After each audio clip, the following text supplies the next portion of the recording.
Olá pessoal, tudo bem? Então, nossa aula de hoje, nós falaremos sobre reino Monera, especificamente das bactérias e cianobactérias. Professor, e as arqueias? As arqueias, já faz um certo tempo, desde a década de 70, salvo engano, em 1977, um microbiologista chamado Causi, ele analisando RNAs das arqueias e das bactérias, percebeu que elas deveriam ser colocadas em grupos distintos. E assim foi feito, classificando em três grupos, que é o domínio bactéria, o domínio arqueia e o domínio eucária. Então, essa aula de hoje ela é referente ao domínio bactéria. Tá? Filogeneticamente, as arqueias elas estão mais próximas do domínio eucária, pela figura, tá? Do que o domínio bactéria. Tá? Então, o Causi ele foi assim de uma visão, né, bem diferente da época. Os cientistas da época não aceitaram de imediato, tanto é que nos livros didáticos ainda, nos mais antigos, eles ainda trazem as arqueias dentro do reino Monera. Tá bom? Então vamos adotar essa parte dessa forma com bactérias e apenas cianobactérias. Tá bom? Então algumas características são importantes para começarmos o nosso estudo. Tá? Então, quais são as características que são importantes para colocar as bactérias e as cianobactérias dentro de um grupo só? Então, todas são unicelulares, todas são procariontes, ou seja, não tem material genético envolvido pela membrana nuclear.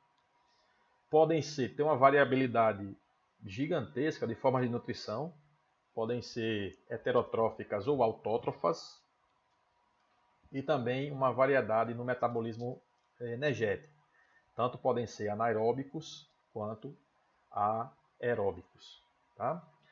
Uma outra característica é a presença de uma parede celular feita de peptidoglicanos, que envolve da forma a bactéria, e tem um DNA circular disperso no citoplasma que é chamado plasmídio. Então essas características comuns tanto a bactérias quanto a cianobactérias vão inserir esses organismos dentro de um grupo só. Tá? Essa figura, eu vou sair um pouco aqui, tá? Ela foi colocada aqui de propósito no sentido de que nós temos aqui uma estrutura chamada mesossomo. Está vendo aqui? Mesossomo. Pois é, então também tem uma certa polêmica com relação a essa estrutura bacteriana, porque alguns cientistas dizem que não tem função nenhuma. Ela aparece quando a bactéria ela vai ser preparada para ser analisada, então ela tem essa invaginação na estrutura da bactéria, tá? na sua parede aí, tá? na sua membrana. Tá? E outros dizem que ela tem uma função no metabolismo respiratório. Então, nos livros de ensino médio, muitos deles dizem que ela tem uma função no metabolismo respiratório. Mas sabemos, desde a década de 70, né, 70 novamente aparecendo aqui, né, que esses mesossomos não têm função. Tá? Então, foi colocada propositalmente com essa estrutura para que, se vocês encontrarem esse nome por aí, já sabem que tem essa polêmica referente à sua função. Tá? Então, aqui nós temos também os ribossomos. Tá? Os ribossomos aqui, que são organelas responsáveis pela síntese de proteínas. Temos o citoplasma, né, que tem um conteúdo onde estão inseridas as organelas e o material nuclear. Tá? Nós temos também a parede celular, já foi dito, né, a função dela, que é proteger a célula. A membrana plasmática, tá? Que é a invaginação que forma o mesossomo. Essa cápsula aqui também é rígida, que dá forma à bactéria. As fímbrias, que em alguns casos ela tem a função de aderência ao substrato. Tá? Então, algumas bactérias patogênicas elas vão se aderir à mucosa através dessas fímbrias. Por exemplo, a bactéria da gonorreia. Tá? Ela se prende à mucosa por essas fímbrias aqui. Nós temos os plasmídios, que é o material genético, que fica disperso dentro do citoplasma. Temos o nucleoide, que na figura aqui está associado ao mesossomo, que, como eu já disse a vocês, é uma polêmica, tá? Que também é material genético. E aqui o flagelo, que é responsável pela locomoção desta célula. Tá? Então já sabe, em meio fluido é mais fácil encontrar bactérias, porque ela pode se locomover, do que em meio seco, em que ela não se locomove. Com relação à nutrição, elas podem ser heterotróficas ou heterótrofas, tá? São aqueles seres que não produzem o seu próprio alimento, precisam metabolizar a matéria orgânica ou retirar a matéria orgânica de outros organismos, tá? Parasitando-os. Com relação a outra forma, eles podem ser autotróficos ou autótrofos, são aqueles organismos em que eles podem produzir o seu próprio alimento. Posteriormente falaremos um pouco sobre o metabolismo celular nas aulas posteriores.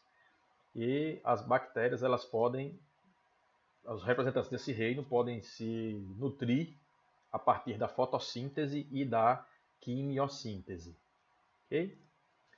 Com relação ao metabolismo respiratório, elas também têm uma variedade muito grande.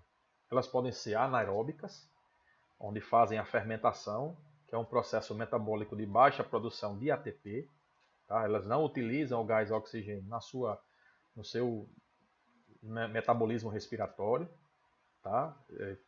Quando falarmos de fermentação, vocês verão que é um saldo de ATP muito baixo. Produzem 4, mas usam 2 para iniciar o processo. Então tem um saldo final de apenas 2 ATPs. Dentro dessa respiração anaeróbica, elas podem ser facultativas, flex, né? Elas podem tanto viver na presença ou na ausência do gás oxigênio, ou podem ser anaeróbicas obrigatórias. Okay? Então, só sobrevivem na presença do CO2 e no O2 elas morrem. Tá? Na respiração aeróbica, elas fazem a respiração celular, usam o gás oxigênio no seu metabolismo, que é um processo que gera mais energia, tá? Que também falaremos nas aulas posteriores. Okay? É uma via de uma produção de quantidade de ATPs bem maior, que elas podem... Vou desaparecer aqui um pouco, para a gente poder falar do quadro inteiro, certo? Então, como fonte de carbono e energia para o crescimento bacteriano, elas têm um quadro resumo aqui, que eu fiz para vocês, que elas podem ser heterotróficas, são os micro-organismos que utilizam compostos orgânicos como fonte de carbono, como os carboidratos. Os autotróficos, micro-organismos que utilizam compostos inorgânicos como fonte de carbono, que é o CO2, no caso aí seria fotossíntese. Os quimiotróficos, que utilizam compostos químicos como fonte de energia, tá? Pode ser qualquer composto orgânico ou inorgânico. Eles conseguem fazer uma transformação para compostos que possam ser utilizados no metabolismo energético. E os fototróficos, que utilizam a luz como fonte de energia. Tá bom? Com relação às formas, nós vamos ter 3 formas bem distintas. Formas que você pode encontrar em qualquer estrutura bacteriana. São os bacilos, os cocos e a forma de vibrião. Tá? Então aqui nós temos cocos, forma arredondada, né? Ovalada aqui no caso. Os bacilos na forma de bastão. Vou desaparecer de novo. Tá? Os vibriões, eles têm a forma de uma vírgula. Tá? Por isso o nome vibrião colérico aqui, ó. Tá? Vibrião colérico. Então, dependendo da forma, você vai encontrar diversos tipos de bactérias, da forma. Tá bom? Com relação a essas estruturas, um conjunto de cocos, por exemplo. Então nós temos aqui os estafilococos, são vários cocos reunidos formando como se fosse um cacho de uva. Tá vendo? Ó? Um cachinho de uva aqui. Os diplococos, são 2 cocos unidos. As sarcinas, os streptococcus. Pode ver que algumas bactérias, elas levam o seu nome, a forma que elas têm. Vibrião colérico, por exemplo. Tá? Então, sempre que observar esses nomes, você já sabe que são bactérias e está relacionado à forma que elas têm. Tá bom? Uma forma de identificar bactérias é pelo método de coloração de Gram. Esse método, ele sai aqui um pouco, ele é muito importante na medicina porque ele vai determinar se uma bactéria ela tem certas características para que o médico possa iniciar um tratamento. Tá? Por exemplo, as bactérias gram-positivas elas têm paredes celulares bem simples, com uma quantidade grande de peptidoglicanos. Lembre-se, peptidoglicanos é a composição da parede celular. Tá? Enquanto que as bactérias gram-negativas elas têm menos peptidoglicanos e são estruturalmente mais complexas, com uma membrana externa que contém lipopolissacarídeos. Tá? Então, qual é a finalidade disso? Essa ferramenta ela é muito valiosa, como eu já disse, no diagnóstico médico. Tá? Ela tem uma implicação muito importante no tratamento. Por exemplo, as porções lipídicas dos lipopolissacarídeos nas paredes celulares de muitas bactérias gram-negativas são tóxicas, tá? Causando febre ou choque, aquele choquezinho, né? Além dessa característica, a membrana mais externa de uma bactéria gram-negativa ajuda a se proteger das defesas do corpo. Tá? Ou seja, elas podem ser mais resistentes, tendem a ser mais resistentes aos antibióticos do que as espécies gram-positivas. Por quê? Porque a membrana externa impede a entrada dos medicamentos, dos fármacos. Ok? Em certas espécies gram-positivas, as cepas elas são virulentas. Tá? Elas têm uma característica mais danosa e são mais resistentes a um ou mais antibióticos. Tá? Então, esse método, deixa eu aparecer aqui de novo, esse método ele é importante no tratamento, para o médico saber que medicamento vai dar para você para destruir essa bactéria. Tá?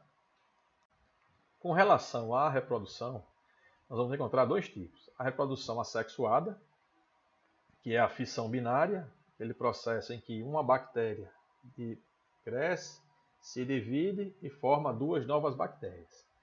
Tá? Então essa é a fissão binária ou divisão binária, tá? Uma reprodução assexuada. Tem reprodução sexuada em bactérias? Não, não tem. Só tem reprodução assexuada. O outro tipo é chamado recombinação genética ou recombinação gênica. São esses 3 tipos aqui. A transdução, onde uma bactéria recebe material genético de um vetor, que pode ser um bacteriófago. A transformação, que esse material genético está disperso no ambiente onde ela está e ela assimila esse material genético. E a conjugação, quando 2 bactérias trocam materiais genéticos através de pelos sexuais chamados pili. Tá? Bom, aqui encerramos nossa aula. Tá? Uma aula bem rápida dessa vez, né? Já que é um assunto também um pouco rápido. Mas nas parasitoses, no nosso próximo vídeo, nós falaremos das doenças bacterianas que faltou aqui para completar essa aula. Tá bom? Então até a próxima. Até mais. Valeu!